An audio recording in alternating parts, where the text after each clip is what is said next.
Welcome back जागो दुनिया। हम बैठे हुए हैं अपने फेवरेट पीडियाट्रिशियन डॉक्टर साजिद मकबूल के साथ। अस्सलाम वालेकुम डॉक्टर साहब, and it's good to be back. बहुत याद आए आप हमें कराची में। एक खबर, आज नेशनल प्लांटेशन डे है एज यू नो। यहाँ पे राफे आलम ने मुझे कोट दिया है by design genius William McDonough, और वो कहते हैं विलियम साहब कि कैन एनीवन एल्स कंसीव, क्या कोई सोच भी सकता है एक ऐसी मशीन के बारे में जो ऑक्सीजन भी बनाती है, कार्बन भी सिक्वेस्टर करती है, fixes nitrogen, distills water, accrues solar energy as fuel, makes complex sugars and food, creates micro climates, changes colour with the seasons and self replicates.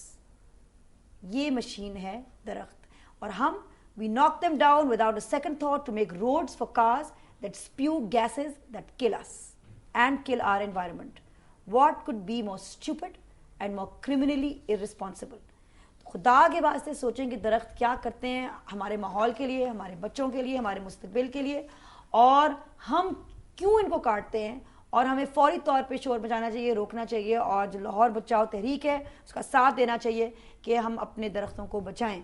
और डॉक्टर साहब हमारे साथ मौजूद हैं। एक चीज़ आप और भूल गई हैं जी, खाना भी प्रोवाइड करते हैं। एब्सोल्युटली, वो आपने इसमें मेंशन वेरी इंपॉर्टेंट। तो सब फल जो है हमारा वो कहाँ से आ रहा है? खाना हमें प्रोवाइड करते हैं और बहुत सारे और जानवरों को प्रोवाइड करते हैं। हाँ जी हाँ, सो बहुत फायदे हैं। राफे बता रहा था कि जब से इतने दरख्त कट चुके हैं लाहौर में कि परिंदे ही नहीं रहे, ज्यादातर वो कौवे और चील जी हैं।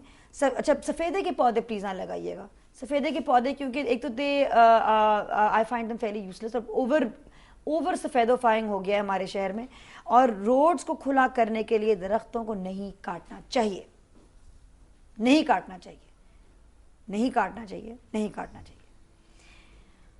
माहौलियात के हवाले से भी हम क्योंकि आज डिस्कस कर रहे थे कुछ वायरसेस जो माहौल में फिर रही हैं, और आजकल गर्मियों में भी बच्चों को और लोग बड़ों को सभी बीमार हैं।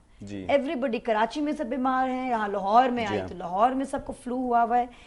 तो एक तो मैंने आपसे सबसे पहले, क्योंकि हम यहाँ से दरख्तों के हवाले से बात कर रहे थे कि माहौल की आलूदगी से भी तो बीमारियाँ फैलती हैं। जी हाँ, अगर आप देखें तो बिल्कुल सही कह रही हैं। अगर साफ़ सुथरा माहौल हो, जिस तरह आप कह रही हैं, ऑक्सीजन ठीक हो, उसका बैलेंस ठीक हो, आपको मालूम है ऑक्सीजन नाइट्रोजन का बैलेंस होता है, उसमें पोल्यूशन ना हो, तो आपका जो बीमारी से बचाव का बेहतरीन तरीका है। आपके जो फेफड़े हैं, जो लंग्स हैं, उसमें जब आप सांस लेते हैं तो साफ़ हवा जाए या आलूदा जाए तो उससे फ़र्क होता है, बहुत फ़र्क पड़ता है। तो ये जो बीमारियां बहुत सी हैं ना, ये हमारी एनवायरनमेंट से या माहौल से भी ट्रांसमिट होती हैं। और आप हैरान होंगी कि ये हमारी जो कार वगैरह और मोटरसाइकिल्स और रिक्शाज के फ्यूम्स हैं, ये बड़ों के लिए तो है मगर बच्चों के लिए बहुत मुज़िर हैं। इसमें बहुत से टॉक्सिन्स होते हैं, और एक हैरानी की बात है कि लेड पॉइजनिंग का एक बहुत बड़ा जो ये तरीका है, ख़ास तौर पे आपने देखा होगा ये जो हमारे राउंड अबाउट्स हैं, चौक हैं, इस पे छोटे छोटे बच्चे कई मरतबा भीख मांग रहे होते हैं। और ये तो मुझे उनकी इस चीज़ की फ़िक्र भी होती है कि कोई एक्सीडेंट ना हो जाए, या वो क्यों घूम रहे हैं यहाँ पर। मगर इसके अलावा ये होता है कि उनके सेहत के लिए बहुत, जी हाँ, सेहत के लिए बहुत मुज़िर है। और ये जो फ्यूम्स हैं, इसमें कार्बन मोनोऑक्साइड होती है और लेड ख़ास तौर पे जो होता है, तो ये बहुत वो है। ये उन लोगों के लिए नहीं है जिनका पहले से उनकी छाती ख़राब है या दमा है या एलर्जी है। ये एक हेल्दी बच्चे या बड़े के लिए भी नुकसानदेह है। तो माहौल का तो बहुत असर पड़ता है, बहुत असर पड़ता है। अच्छा, ये आजकल की गर्मियों में जो इतनी ज़्यादा खांसी, नज़ला, ज़ुकाम क्यों फैला हुआ है? जी देखिए, ये मेरे ख्याल में बहुत अच्छा वक्त है बताने का कि हम हमेशा ये समझते हैं कि खांसी ज़ुकाम जो है वो सिर्फ सर्दियों में होता है, तो और ये कहा जाता है कि ठंड लग गई है। तो ये सही बात है, कुछ हद तक सही है कि अगर बच्चे को बिल्कुल कपड़े वपड़े ना पहनाए हुए हों और उसे ठंड में रखा जाए, बहुत एक्सपोज किया जाए, तो हो सकता है कि उसको उस वायरस का, मगर ये बताना ज़रूरी हो गया कि ये वायरस है, चूँकि it is like a germ, एक बैक्टीरिया होता है, एक जर्म, हम पहले भी ये बात कर चुके हैं।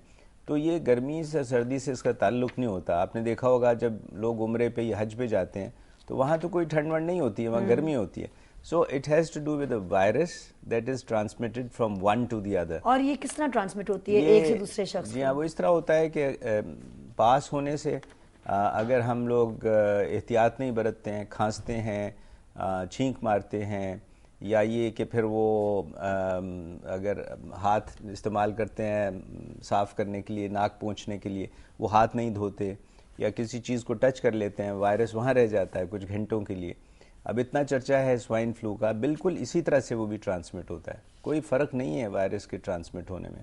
तो उसके लिए हमें प्रोटेक्शन ये करनी चाहिए कि अगर हमें ज़ुकाम खांसी हो तो दूसरे से दूर रहें और अपने आप को कवर कर लें।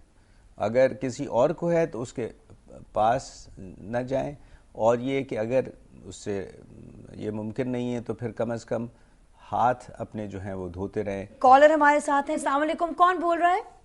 हेलो, अस्सलाम वालेकुम। वालेकुम अस्सलाम जी, कौन बोल रहा है? नादिया रोमा बात कर रही हूँ लाहौर से। जी रोमा, क्या पूछना चाहेंगी आप डॉक्टर साहब? मैं बिल्कुल ठीक हूँ, प्रोग्राम बहुत अच्छा जा रहा है आपका। Thank you. Happy national plantation day. हाँ जी, आपको तो पता ही है कि मैं हमेशा कॉल करती हूँ अपनी बेटी के बारे में बात करने के लिए। जी रोमा जी बताइए। अच्छा, आज मैंने 2 बातें पूछती हूँ डॉक्टर साहब से। पहली बात तो ये कि आजकल जब बारिश होती है तो उसको बहुत शौक है, तो वो खुद बहुत भाग जाती है बारिश में नहाने के लिए। तो उम्र उसकी 2 साल है, तो मैं ये पूछना चाहती हूँ कि इतना छोटा बच्चा अगर बारिश में भीग जाए तो इसका कोई नुकसान तो नहीं होता? ये बड़ा अच्छा सवाल पूछा आपने। मेरे भी दोनों भाग जाते हैं और बारिश में। बहुत ज्यादा मचलना शुरू हो जाती है कि नहीं थोड़ा सा नहा लूं, थोड़ा सा नहा लूं। उसके बाद वो बहुत सुस्त हो जाती है नहाने के बाद। और दूसरा ये पूछना था कि अभी उसके जो दांत हैं वो सारे तो नहीं आए हैं, 2 साल के बच्चे के ज़ाहिर है जितने आए हुए होते हैं, लेकिन उसको बेपनाह शौक है अपने दांत साफ करने का, वो भी रात को और सुबह, जिस तरह मुझे देखती है। और अब उसको मैंने एक मुन्ना सा ब्रश वो छोटा सा ला के दिया हुआ है, और स्पेशल एक पता नहीं है वो डॉक्टर साहब ने कहा था कि पास ही है घर के कि ये अगर पेट में भी चली जाएगी तो नुकसानदेह नहीं होगी, ये बच्चों के लिए खास तौर पर बनी हुई है। अब वो थोड़ी सी निगल भी लेती है, लेकिन मैं उसको कुली करना सिखा रही हूँ। तो 2 टाइम इतने छोटे बच्चे को दांत साफ करवाना ठीक है, और एक वो बारिश में जो नहाना, उसको जो मचलना उसका ये दोनों बातें प्लीज मुझे बड़े दिनों से परेशान कर रही थी, तो मैं सोच रही थी जैसे ही आपसे बात होती है तो ये शेयर करवा। थैंक यू रोमा, कितनी अच्छी आते हैं आपने अपनी बेटी के अभी तक शुरू कर दी, कितनी अच्छी बात है। मेरे ख्याल में दूसरी की बात पहले कर लेते हैं, दांत साफ करने की। दांत साफ करने की मेरे ख्याल में बहुत अच्छी बात है। इनको खुश होना चाहिए कि इनका जो बच्चा है वो उसको आदत डल रही है इतनी यंग एज पे, और बहुत अच्छी बात है। टूथपेस्ट निकल ले तो खैर है। हाँ, इस तरह की टूथपेस्ट से इतनी मकदार में कोई वो नुकसान नहीं होता, बल्कि बहुत अच्छी आदत है ये। रात सोने से पहले और सुबह भी नाश्ते के बाद अगर ये दांत साफ कर, बहुत अच्छी बात है। बल्कि अगर इसको 3 मरतबे की आदत डाल दें दोपहर को भी तो बहुत अच्छी बात है। बाद में इनको सिखाना नहीं पड़ेगा, दांत की तकलीफ कम होगी और जरासीम भी कम जाएंगे। बेशक। तो ये तो दांत का हो गया, ये तो बहुत अच्छी बात है। दूसरा ये है कि मेरे ख्याल में जो लाहौर में रहता है या इस इलाके में रहता है पाकिस्तान में, कोई ऐसा बच्चा नहीं होगा जो बारिश में ना नहाना चाहता हो, क्योंकि इतनी गर्मी के बाद जब बरसात आती है तो हर एक का दिल चाहता है बाहर, और कई मरतबे कपड़ों समेत और कई मरतबे मिनिमम कपड़ों से। उसमें वैसे कोई हर्ज नहीं है, यानी बारिश के पानी में नहाने से कोई वैसे हर्ज नहीं होता। मसला तब होता है जब वो एक तो बहुत ज़्यादा देर तक अगर वो रहें और ज़रा मौसम आपको मालूम है बदल जाता है। कितनी देर मुनासिब? देखिए ना, बारिश अगर 10-15 मिनट, हाँ मूसलाधार बारिश हो तो ज़्यादा देर रुक ही नहीं सकते। वो तो जब हल्की हल्की बारिश होती है उसी में ज़रा लुत्फ ज़्यादा आता है और बच्चे। मसला ये होता है कि जब वो किसी ऐसी जगह पर वो कर रहे होते हैं जहाँ पे पानी खड़ा हो जाता है और या पानी जो है उसमें कोई आलूदगी मिल जाती है। आप देखिए ना, नीचे अगर पानी खड़ा हो, क्योंकि ये याद रखिए जरासीम खड़े हो जाते हैं। जी हाँ, इसी मौसम में अभी हम बात कर रहे थे इसकी बीमारियों की, जल्द की बीमारी जो है वो हो जाती है। अगर ऐसी कच्ची जगह पर हो या वहाँ कीचड़ हो या कोई गंदगी हो या पानी खड़ा हुआ हो, तो आमतौर पे आपने देखा होगा कि पाँव में या उसमें हाथों में जो है वो रैश हो जाती है, छाले पड़ जाते हैं, फिंसी फोड़ा बन जाता है। वो अवॉइड करना चाहिए। थोड़ी देर के लिए खेलें, लेकिन पक्की जगह पे। जी, पक्की जगह पे हो और नीचे जो है वो पानी बहुत खड़ा ना हुआ हो। और जब ज्यादा भीग जाते हैं मैं तो अपनों को हल्दी वाला दूध गरम गरम पिला देती हूँ, यखनी पिला देती हूँ इनको। जी, सर्दी लगे तो उनको फौरन वापस ले आया जाना चाहिए। थोड़ी देर के लिए तो नहाने में कोई नुकसान नहीं होता है ना। और हमारा सेगमेंट खत्म हुआ चला, और इंशाल्लाह ताला अगले हफ्ते फिर मंगल को डॉक्टर साहब हमारे साथ होंगे। अपने सवाल तैयार रखिएगा और आप डॉक्टर साजिद मकबूल से मिल सकेंगे दोबारा से ट्यूसडे को 9 बजे जागो दुनिया पे। हमारे साथ रहिएगा, अगला सेगमेंट बहुत खास है।